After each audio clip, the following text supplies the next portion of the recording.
తిరుమల తిరుపతి దేవస్థానంలో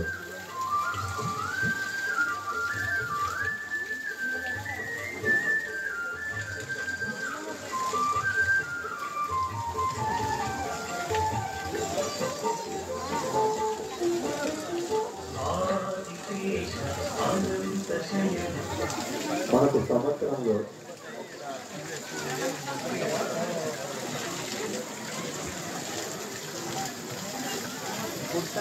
మన హిందూ క్యాలెండర్స్ లో సంవత్సరానికి 24 ఏకాదశులు ఉంటాయి. ఆ 24 ఏకాదశుల్లో 23 ఏకాదశులు నెలకు 2 చొప్పున వస్తూ ఉంటాయి. 24వ ఏకాదశి అదే ముక్కోటి ఏకాదశి, వైకుంఠ ఏకాదశి.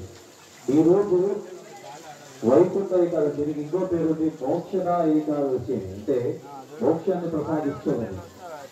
మన హిందువులకు ప్రగాఢ విశ్వాసం. మనము ఏమి సాధించాలి జీవితంలో అంటే మోక్షం కావాలంటే అందరూ